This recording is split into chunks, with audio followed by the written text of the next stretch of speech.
Good afternoon. Raj Rajesh coaching में आप लोगों का स्वागत है। आज बिहार दरोगा का मैं मिसलेनियस क्वेश्चन लेकर के आया हूं, जो 25 क्वेश्चनों का सेट है। मुख्य रूप से जैसा कि हम लोग सोचे थे कि पूरा ओवरऑल डिस्कशन कराएं, लेकिन बार बार कुछ न कुछ दिक्कतें आ जा रही थी। इस कारण से आज हमने सोचा है कि तोड़ तोड़ करके, जैसे हिस्ट्री का डिस्कशन मैं करवाऊंगा, पॉलिटी का डिस्कसन और करंट का डिस्कशन रवि सर कराएंगे, ज्योग्राफी और इकोनॉमिक्स का डिस्कशन वीरेंद्र सर करवाएंगे और साइंस का डिस्कशन रमोद सर करवाएंगे। तो आइए पार्ट वाइज डिस्कशन चलेगा, ये अच्छा रहेगा, आप लोगों के लिए भी बढ़िया रहेगा। आइए पहले सवाल पे चलते हैं कि पहला जो सवाल कह रहा है कि स्वतंत्रता प्राप्ति के पश्चात, जी हाँ, स्वतंत्रता प्राप्ति के पश्चात किसने कांग्रेस को बंद करने की सलाह दी थी? तो जी हाँ, स्वतंत्रता प्राप्ति के पश्चात महात्मा गांधी के द्वारा यह कहा गया कि कांग्रेस अपने वास्तविक उद्देश्य से भटक चुकी है, इसलिए कांग्रेस को बंद कर देना चाहिए। कांग्रेस अपने वास्तविक उद्देश्य से भटक चुकी है, इस कारण से कांग्रेस को बंद कर देना चाहिए। गांधी जी, जिन्होंने 1917 ईस्वी में साबरमती आश्रम की स्थापना की और 1932 में हरिजन सेवक संघ की स्थापना घनश्याम दास बिड़ला की अध्यक्षता में गांधी जी के द्वारा ही की गई थी। गांधी जी ने इंडियन ओपिनियन, यंग इंडिया, नवजीवन और हरिजन जैसी पत्रिका की स्थापना की। आपके डी नंबर ऑप्शन में अबुल कलाम आजाद की चर्चा है। जी हाँ, मौलाना अबुल कलाम आजाद कांग्रेस के सबसे युवा अध्यक्ष। 1923 का विशेष अधिवेशन दिल्ली में जो हुआ था, जिसकी अध्यक्षता मौलाना अबुल कलाम आजाद ने की थी, मात्र 35 वर्ष की अवस्था में। अबुल कलाम आजाद, जिन्होंने अल हिलाल, अल बिलाग, अल हिलाल 1912 और अल बिलाग 1914 दोनों उर्दू पत्रिका थी की स्थापना अबुल कलाम आजाद के द्वारा की गई। अबुल कलाम आजाद, जिन्होंने इंडिया विंस फ्रीडम, गुब्बारे खातिर जैसी पुस्तकों की रचना की। आपके ए नंबर ऑप्शन में राजेंद्र प्रसाद की चर्चा है। इन्हें बिहार का अजात शत्रु कहकर पुकारा जाता है। इन्हें बिहार का गांधी कहकर भी पुकारा जाता है। आपके सी नंबर ऑप्शन में कहा जाए तो राजगोपालाचारी, इन्हें दक्षिण भारत का गांधी कहकर पुकारा जाता है। मुख्य रूप से 10 जुलाई 1944 ईस्वी को 10 जुलाई 1944 ईस्वी को कांग्रेस और मुस्लिम लीग के बीच में गतिरोध उत्पन्न हो चुका था वर्ष 1944 में। तो उस गतिरोध को दूर करने के उद्देश्य से राजगोपालाचारी फार्मूला 10 जुलाई 1944 ईस्वी को आया था। अगले सवाल पे चर्चा करते हैं।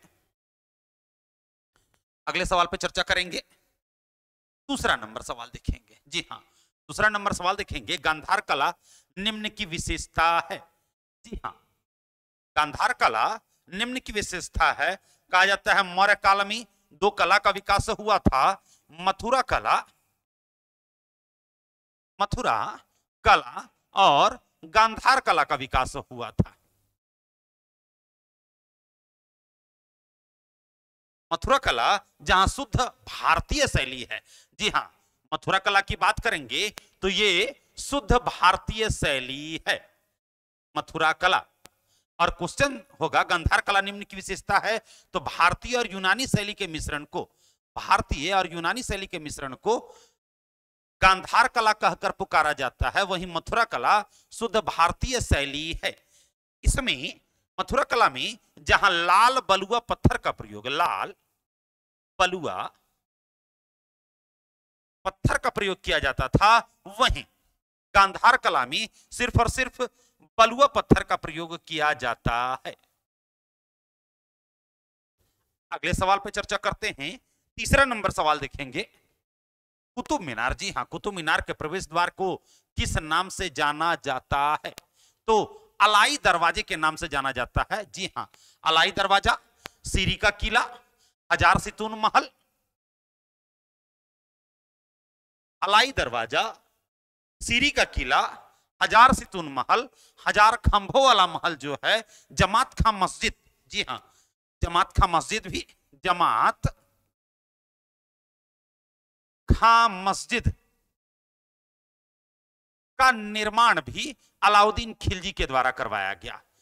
1, 2, 3 और 4 सीरी का किला, अलाई दरवाजा, हजार सितून महल और जमात खां मस्जिद का निर्माण भी अलाउद्दीन खिलजी के द्वारा करवाया गया। अलाउद्दीन खिलजी जिसका शासनकाल 1296 से लेकर के 1316 ईस्वी तक रहा। इसने बाजार व्यवस्था की शुरुआत की। इसी के दरबार में अमीर खुसरो रहते थे। मलिक काफूर जिन्हें 1000 दिनारी कहा जाता था, यह भी अलाउद्दीन खिलजी के दरबार में रहते थे।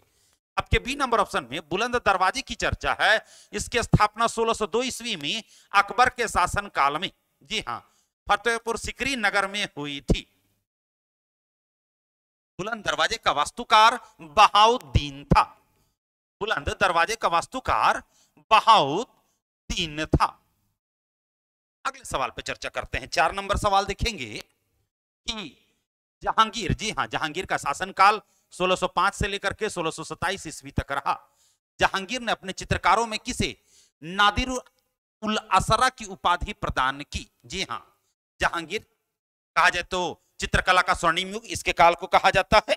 चित्रकाल का स्वर्णिम युग जहांगीर के काल को कहा जाता है। तो उस्ताद मंसूर को नादिर उल असरा की उपाधि प्रदान की। वहीं अबुल हसन इसे नादिरुज्जमा की उपाधि प्रदान की। जहांगीर जिसने अबुल हसन को नादिरुज्जमा की उपाधि प्रदान की। आका रिजा के नेतृत्व में, आका रिजा के नेतृत्व में इन्होंने आगरे में एक चित्रशाला का निर्माण करवाया था। चित्रशाला का निर्माण करवाया था। अगले सवाल पे चर्चा करते हैं। 5 नंबर सवाल देखेंगे। मेरठ षड्यंत्र, जी हां, मेरठ षड्यंत्र की घटना किस वर्ष हुई थी जिसमें 31 नामिक नेताओं को बंदी बना लिया गया था? जी हां, नाविक नेताओं को, नामिक नहीं होगा, सॉरी, 31 नाविक नेताओं को बंदी बना लिया गया। तो मार्च 1929 में मेरठ षड्यंत्र केस हुआ था। मेरठ षड्यंत्र केस हुआ था जिसमें 31 नाविकों को बंदी बना लिया गया था। इसी षड्यंत्र के दौरान फिलिप स्प्रेड नामक अंग्रेजी अधिकारी था, उसे भी बंदी बना लिया गया। 3 अंग्रेज अधिकारियों को बंदी बना लिया गया। मुख्य रूप से अगर कहा जाए तो कांग्रेसी नेता जवाहरलाल नेहरू, कैलाशनाथ काटजू जैसे कांग्रेसी नेताओं ने नासिक षड्यंत्र केस के अभियुक्तों की पैरवी की थी। अगले सवाल पे चलते हैं। निम्न में से किसकी अध्यक्षता में कथावथु, निम्न में से किसकी अध्यक्षता में कथावथु का संकलन किया गया? तो जी हां, बौद्ध धर्म के तीसरे सम्मेलन में, जो कि 255 ईसा पूर्व या 251 ईसा पूर्व हुआ था, अशोक के शासनकाल में,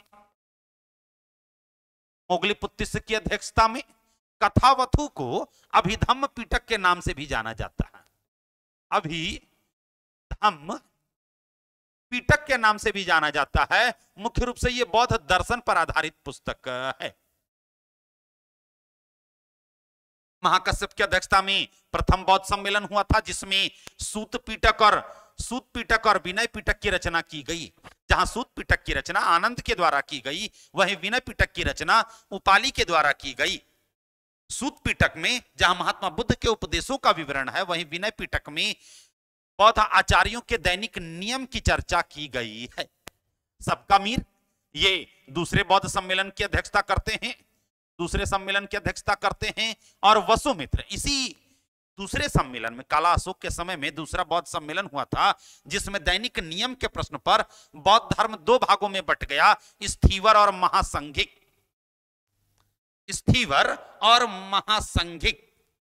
वहीं वसुमित्र चतुर्थ बौद्ध सम्मेलन, चौथे बौद्ध सम्मेलन की अध्यक्षता करते हैं और अश्वघोष उपाध्यक्ष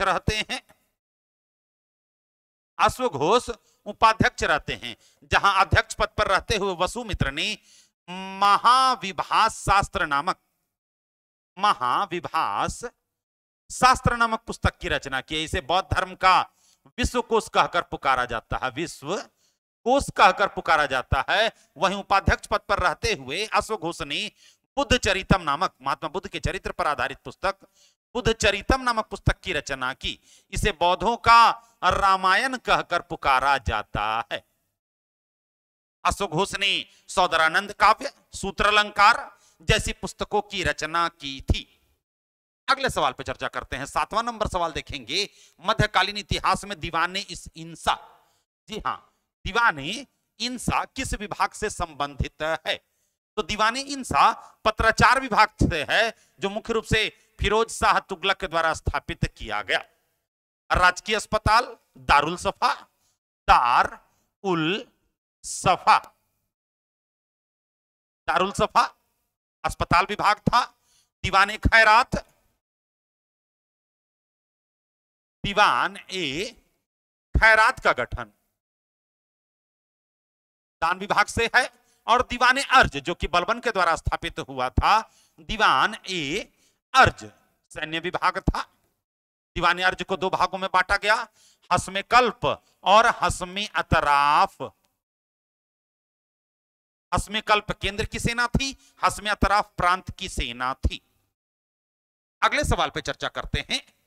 8 नंबर सवाल देखेंगे, चंपारण सत्याग्रह। जी हां, अप्रैल 1917 ईस्वी में, अप्रैल 1917 ईस्वी में चंपारण सत्याग्रह हुआ था गांधी जी के नेतृत्व में। कहा जाता है मुख्य रूप से चंपारण सत्याग्रह जो था, चंपारण सत्याग्रह का प्रारूप किसके द्वारा तैयार किया गया था? जी हां, बताएंगे कि चंपारण सत्याग्रह का प्रारूप किसके द्वारा तैयार किया गया? तो ब्रजकिशोर प्रसाद के द्वारा या ब्रजकिशोर सहाय के द्वारा। ये जयप्रकाश नारायण के ससुर थे, रिश्ते में ससुर लगते थे। मौलाना मजहरुल हक, इन्होंने मदरलैंड पत्रिका की स्थापना की। जी हां, मौलाना मजहरुल हक के द्वारा मदरलैंड पत्रिका की स्थापना की गई 1920 ईस्वी में। 1920 ईस्वी में मदरलैंड पत्रिका की स्थापना मौलाना मजहरुल हक के द्वारा की गई। और इनके द्वारा 1921 में गांधी जी की अध्यक्षता में सदाकत आश्रम की भी स्थापना की गई थी। 1921 गांधी जी की अध्यक्षता में। अगला सवाल देखेंगे, 9 नंबर सवाल। 1936 में प्रगतिशील लेखक संघ की स्थापना किसके द्वारा की गई थी? तो लखनऊ में प्रगतिशील लेखक संघ की स्थापना लखनऊ में प्रेमचंद के द्वारा की गई थी। प्रेमचंद जिन्होंने गोदान, गबन, कर्मभूमि, रंगभूमि, नमक का दरोगा, बड़े घर की बेटी, गोदान, कर्मभूमि, रंगभूमि, गबन, नमक का दरोगा, बड़े घर की बेटी जैसी पुस्तकों की रचना की। लाला लाजपत राय, इन्होंने कांग्रेस के 1920 के कलकत्ता अधिवेशन, जी के विशेष अधिवेशन हुआ था 1920 में, उसकी अध्यक्षता करते हैं। इन्होंने सर्वेंट ऑफ पीपल सोसाइटी जैसे संगठन की स्थापना की 1920 में। सर्वेंट ऑफ पीपल सोसाइटी नामक संगठन की स्थापना 1920 में लाला लाजपत राय के द्वारा की गई। इन्होंने यंग इंडिया और अनहैप्पी इंडिया जैसी पुस्तकों की रचना की। लाला लाजपत राय, इन्होंने द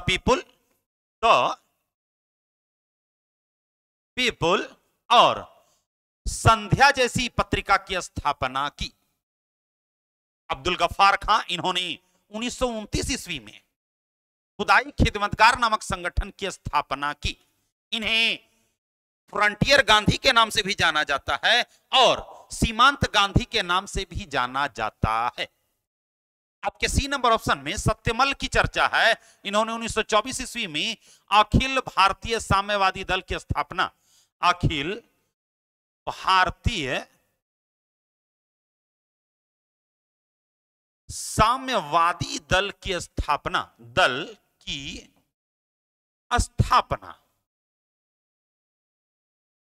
लखनऊ में की थी। सॉरी, लखनऊ में नहीं, अखिल भारतीय साम्यवादी दल की स्थापना कानपुर में की थी। अगले सवाल पे चर्चा करेंगे।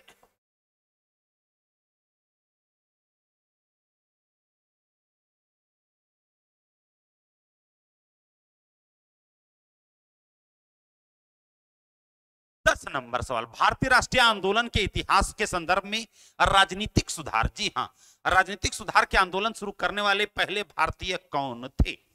10 नंबर सवाल देखेंगे कि भारतीय राष्ट्रीय आंदोलन के इतिहास के संदर्भ में राजनीतिक सुधार के आंदोलन शुरू करने वाले पहले भारतीय कौन थे? तो राजा राम मोहन राय, जिन्होंने 1815 ईस्वी में आत्मीय सभा, 1825 में वेदांत कॉलेज की स्थापना, 1817 में डेविड हेयर की सहायता से हिंदू कॉलेज की स्थापना, 1828 में ब्रह्म समाज की स्थापना की और 1829 ईस्वी में सती प्रथा को बैन करवाया था। धारा 17 के तहत इन्होंने सती नामक पुस्तक की रचना की।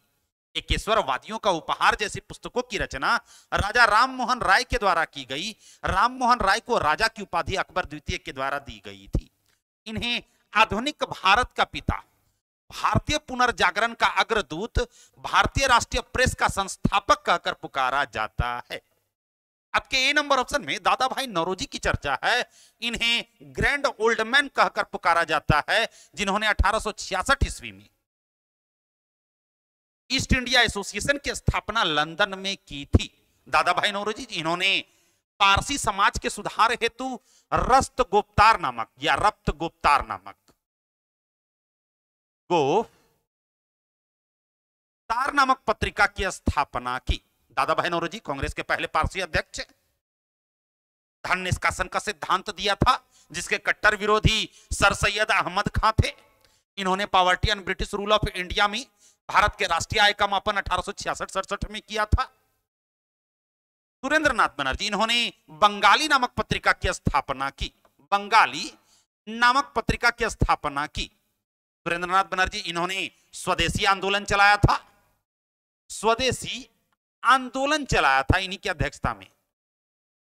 7 अगस्त 1905 ईस्वी को 7 अगस्त 1905 ईस्वी को स्वदेशी आंदोलन चलाया गया, जिसमें नारा दिया गया आत्मनिर्भरता आत्मशक्ति। सुरेंद्रनाथ बनर्जी, जिन्होंने 1918 ईस्वी में इंडियन लिबरल फेडरेशन की स्थापना की थी।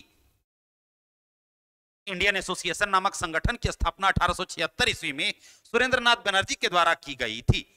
एमजी रानडे आपके डी नंबर ऑप्शन में है। इन्हें महाराष्ट्र का सुकरात कहकर पुकारा जाता है। गोपाल कृष्ण गोखले के राजनीतिक गुरु और गोखले महात्मा गांधी के राजनीतिक गुरु।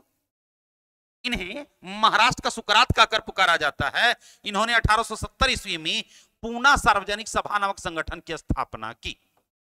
सार्वजनिक संगठन की स्थापना की। अगले सवाल पे चर्चा करते हैं। 11 नंबर सवाल देखेंगे।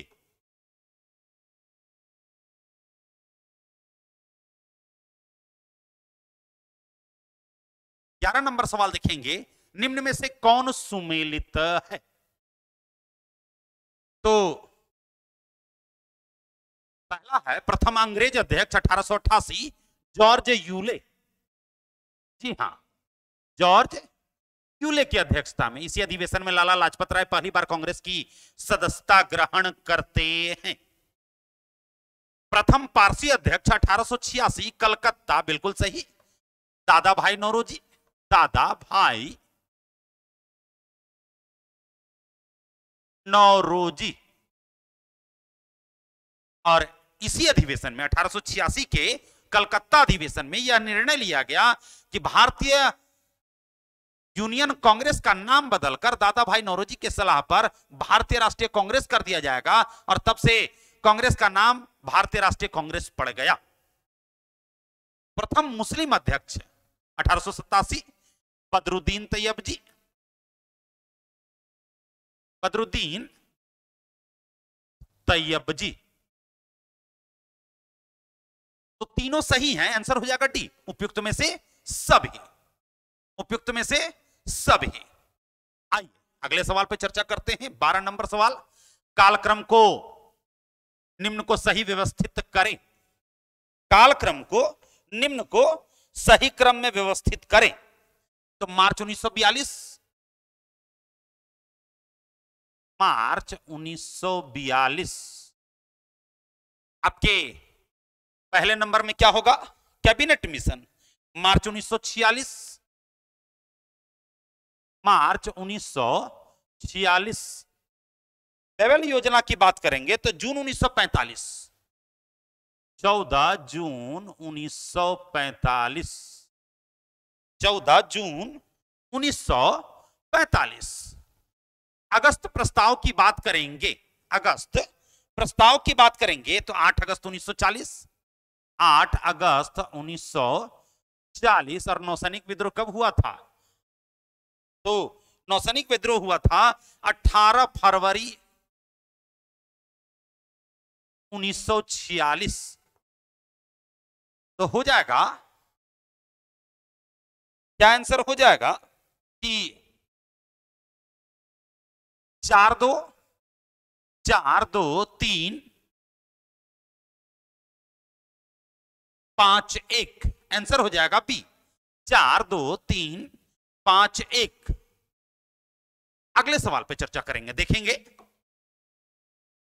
कांग्रेस के 27वें अधिवेशन जो पटना में हुआ था, जी हां, बांकीपुर में अंजुमन इस्लामिया हॉल में स्वागत समिति के अध्यक्ष कौन थे? तो स्वागत समिति के अध्यक्ष कौन थे? तो मौलाना मजहरुल हक। वहीं सचिव कौन थे? तो सच्चिदानंद सिन्हा। सच्चिदानंद सिन्हा कहा जाता है। सच्चिदानंद सिन्हा के बारे में यह भी जान लेंगे कि इन्होंने संविधान सभा के पहले अध्यक्ष भी सच्चिदानंद सिन्हा ही थे। 9 दिसंबर 1946 आरएन माधोलकर की अध्यक्षता में कांग्रेस का 27वां अधिवेशन हुआ था 1912 ईस्वी में। 1912 में पटना के अंजुमन इस्लामिया हॉल। बिहार में कांग्रेस का 3 बार अधिवेशन हुआ, 1912, 1922 और 1940। 12 में पटना के अंजुमन इस्लामिया हॉल में, 22 में गया में चितरंजन दास की अध्यक्षता में, और 40 में रामगढ़ जो वर्तमान समय में रांची में स्थित है। आरएन माधोलकर की अध्यक्षता में, चितरंजन दास की अध्यक्षता में और मौलाना अबुल कलाम आजाद की अध्यक्षता में। कहा जाता है कि ये जो 27वां अधिवेशन हुआ था, इसकी सबसे बड़ी उपलब्धि क्या थी कि जवाहरलाल नेहरू पहली बार इसी अधिवेशन में कांग्रेस की सदस्यता ग्रहण करते हैं। और 1922 में सुभाष चंद्र बोस पहली बार इसी अधिवेशन में कांग्रेस की सदस्यता ग्रहण करते हैं। और मौलाना अबुल कलाम आजाद 1940 के रामगढ़ अधिवेशन की अध्यक्षता करते हैं। और फिर उसके बाद 1940 से लेकर के 46 तक वो कांग्रेस के सबसे लंबे समय तक अध्यक्ष रहते हैं। अगले सवाल पर चर्चा करेंगे। 14 नंबर सवाल, कौन सा हड़प्पा कालीन स्थल पाकिस्तान में अवस्थित नहीं है? तो प्रभासपट्टनम, ये गुजरात के सौराष्ट्र में स्थित है, गुजरात के सौराष्ट्र में स्थित है। डाबरकोट, राना घुंडाई, रहमान डेहरी सभी के सभी पाकिस्तान में स्थित हैं। अगले सवाल पे चर्चा करते हैं। बिहार में तुर्की सत्ता के संस्थापक कौन थे? जी हां, मिनहाज सिराज की पुस्तक तबकाते नासरी में वर्णित है। मिनहाज उस सिराज की पुस्तक तबकाते नासरी में वर्णित है कि बख्तियार खिलजी ने सेन वंश के सबसे प्रतापी राजा लक्ष्मण सेन के शासन काल में बिहार पर आक्रमण करके नालंदा और विक्रमशिला विश्वविद्यालय को ध्वस्त कर दिया था। कुतुबुद्दीन ऐबक का सहायक सेनापति बख्तियार खिलजी था। कुतुबुद्दीन ऐबक शासनकाल 1206 से लेकर के 1210 ईस्वी तक रहा। ऐबक जिसका अर्थ होता है चंद्रमा का स्वामी, चंद्रमुखी।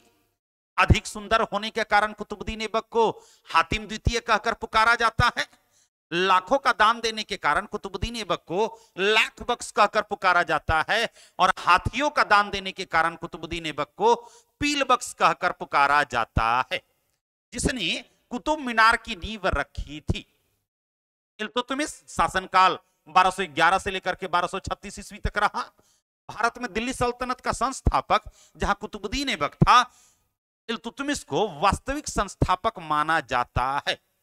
शुद्ध अरबी का सिक्का चलाने वाला सल्तनत काल का पहला ऐसा राजा तो इल्तुतमिश, जिसका शासनकाल 1211 से लेकर 1236 ईस्वी तक रहा, जिसके समय में 1221 ईस्वी में चंगेज खां भारत पर आक्रमण करता है। चांदी का टंका और तांबे का जीतल नामक सिक्का इल्तुतमिश के द्वारा चलवाया गया। वहीं इल्तुतमिश ने कहा जाए तो दले चालीसा का गठन किया और इक्ता प्रथा की शुरुआत की।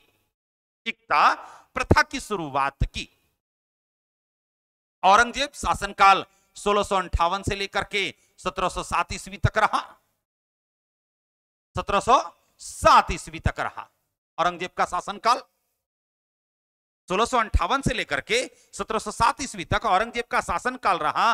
औरंगजेब के शासनकाल में लाहौर में बादशाही मस्जिद का निर्माण, लाहौर में बादशाही मस्जिद का निर्माण, बनारस में ज्ञानवापी मस्जिद का निर्माण और रबिया दुरानी का मकबरा औरंगजेब के द्वारा ही निर्मित किया गया। अगले सवाल पर चर्चा करेंगे। 16 नंबर सवाल, निम्नलिखित में से किस समझौते को भारतीय स्वतंत्रता संग्राम के दौरान हिंदू मुस्लिम के लिए महत्वपूर्ण समझौता माना जाता है? तो लखनऊ समझौता होगा। इसे लखनऊ पैक्ट के नाम से भी जाना जाता है। 1916 याद रखेंगे, अंबिका चरण मजूमदार की अध्यक्षता में, अंबिका चरण मजूमदार की अध्यक्षता में यह समझौता संपन्न हुआ, जहां तिलक और एनी बेसेंट के सहयोग से गरम दल और नरम दल एक हुए थे, वहीं तिलक और मोहम्मद अली जिन्ना के सहयोग से कांग्रेस और मुस्लिम लीग एकजुट होते हैं। आपके डी नंबर ऑप्शन में इलाहाबाद की संधि है। जी हां, 12 अगस्त 1765 ईस्वी को, 12 अगस्त 1765 ईस्वी को रॉबर्ट क्लाइव और शाह आलम द्वितीय के बीच इलाहाबाद की संधि हुई थी और भारत पर अंग्रेजी प्रभुत्व कायम हुआ था। शिमला समझौता की बात करेंगे तो शिमला समझौता की बात करेंगे तो दिसंबर 1971 में, दिसंबर 1971 में शिमला समझौता हुआ था। वहीं पूना समझौता 24 सितंबर 1932, 24 सितंबर 1932 गांधी जी और भीमराव अंबेडकर के बीच में हुआ था, जिसमें अल्पसंख्यकों को, मतलब हरिजनों, अल्पसंख्यक नहीं सॉरी, हरिजनों को विशेष प्रतिनिधित्व देने की बात कही गई थी। 17 नंबर सवाल देखेंगे। अकबर, जी हां, शासनकाल 1556 से लेकर के 1605 ईस्वी तक रहा। अकबर के शासनकाल की निम्नलिखित घटनाओं का कालक्रम में व्यवस्थित कीजिए। तो 1564 में जजिया कर की समाप्ति, 1579 में मजहर प्रथा की शुरुआत। मजहर का प्रारूप शेख मुबारक के द्वारा तैयार किया गया। अब मन में जाएगा कि शेख मुबारक थे कौन? तो अबुल फजल और फैजी के अब्बा, अबुल फजल और फैजी के अब्बा शेख मुबारक थे, जिन्होंने मजहर का प्रारूप तैयार किया था। मजहर के प्रारूप में था क्या? धर्म के मामले में अंतिम निर्णय लेने का अधिकार राजा को होता था। और राजा कौन? अकबर। तो जजिया कर की समाप्ति 1564 में हुई थी, मजहर प्रथा की शुरुआत 1579, इबादत खाने का निर्माण 1575 में हुआ, वहीं दीन इलाही धर्म की शुरुआत 1582 में हुई थी। तो हो जाएगा 1 2 3 4, आंसर हो जाएगा सी। 18 नंबर सवाल देखेंगे। दिल्ली सल्तनत के वंशों का आरोही क्रम में व्यवस्थित करें। तो मामलुक वंश को गुलाम वंश कहा जाता है। जी हां, हबीबुल्लाह नामक इतिहासकार ने गुलाम वंश को मामलुक वंश कहकर पुकारा है। स्वतंत्र माता पिता से उत्पन्न हुआ पुत्र जिसे गुलाम बना लिया गया हो, उसे मामलुक वंश कहकर पुकारा जाता है। तो दिल्ली सल्तनत, जिसका कार्यकाल 1206 से लेकर के 1526 ईस्वी तक रहा, जिसमें 5 राजवंशों ने शासन किया था, गुलाम, खिलजी, तुगलक, सैयद और लोदी। लोदी को प्रथम अफगान वंश के नाम से भी जाना जाता है। तो 2 3 गुलाम, खिलजी, तुगलक, सैयद वंश और लोदी वंश। लोदी वंश को अफगान वंश भी कहा जाता है। भारत में पहले अफगान वंश की स्थापना बहलोल लोदी के द्वारा की गई थी, शुद्ध अफगानी था। तो हो जाएगा 2 3 1 4, 2 3 1 4, आंसर हो जाएगा। 19 नंबर सवाल देखेंगे। ओरविले निम्न में से किस महापुरुष से संबंधित स्थान है? तो जी हां, अरविंद घोष के द्वारा 1924 में ओरविले आश्रम की स्थापना की गई थी। अरविंद घोष जिन्होंने ओरविले आश्रम की स्थापना की, अरविंद घोष जिन्होंने वंदे मातरम पत्रिका की स्थापना की। निष्क्रिय विरोध का सिद्धांत अरविंद घोष के द्वारा ही दिया गया था। क्रांतिकारी नेता थे। भगत सिंह जिन्होंने लाहौर के केंद्रीय असेंबली हॉल में बम फोड़ा था, इन्होंने नारा दिया था इनकलाब जिंदाबाद का। इन्होंने एक पुस्तक लिखी, मैं नास्तिक क्यों हूं। इनकी पुस्तक मैं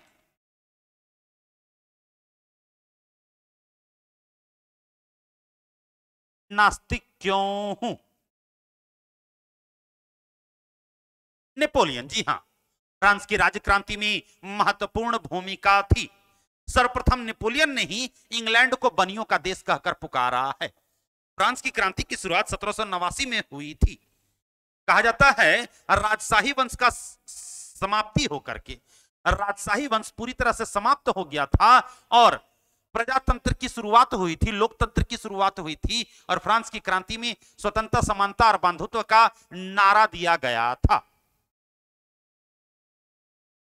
विनोबा भावे,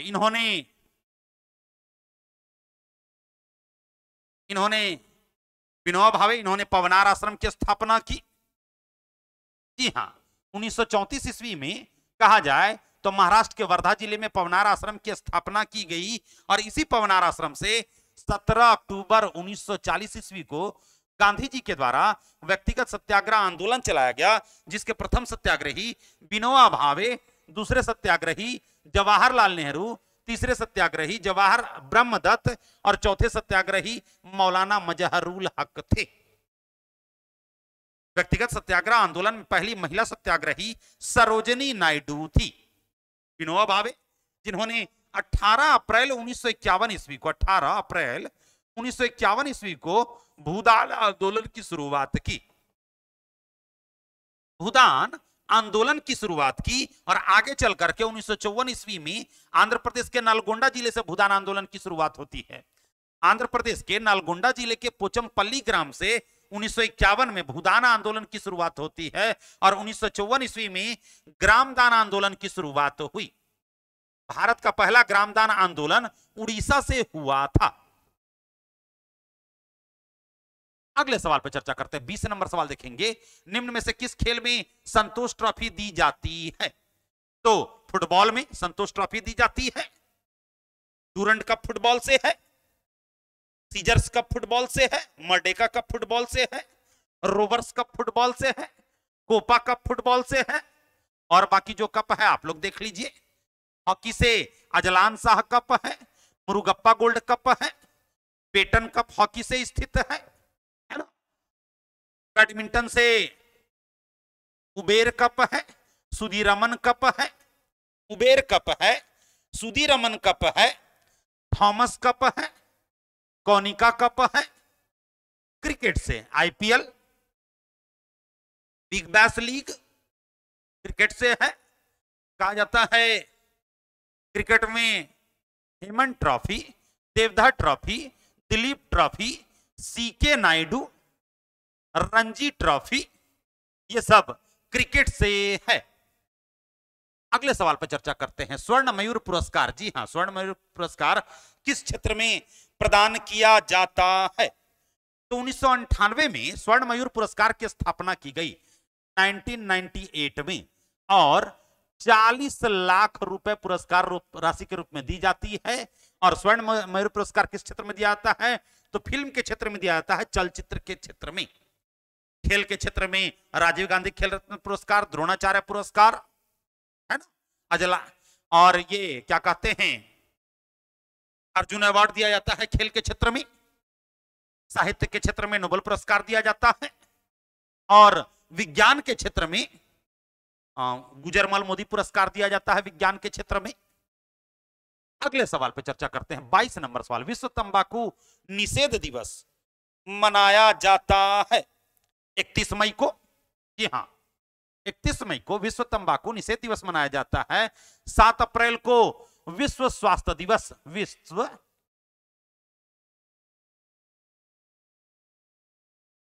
स्वास्थ्य दिवस मनाया जाता है।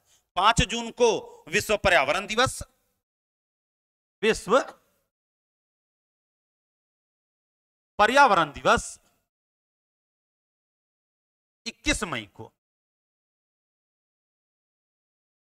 आतंकवाद विरोधी दिवस,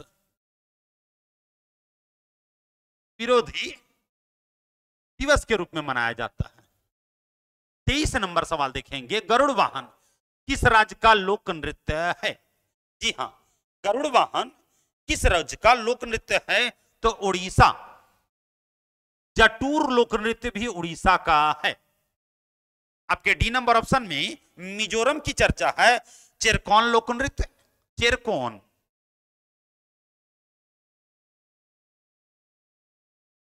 चेरकॉन लोक नृत्य।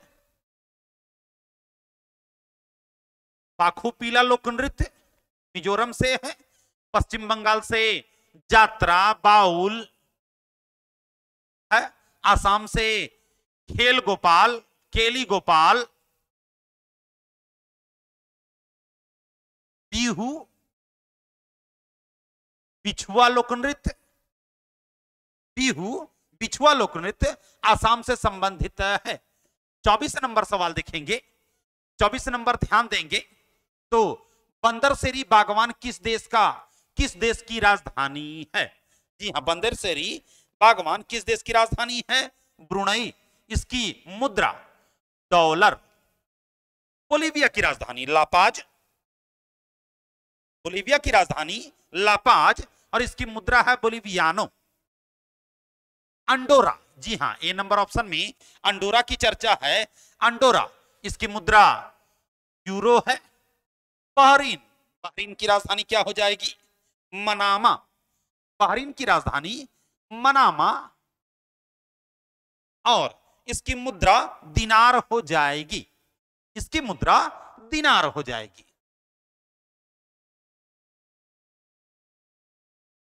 जी हाँ, एशियाटिक सोसाइटी ऑफ बंगाल की स्थापना 1784 ईस्वी में विलियम जोन्स के द्वारा की गई थी।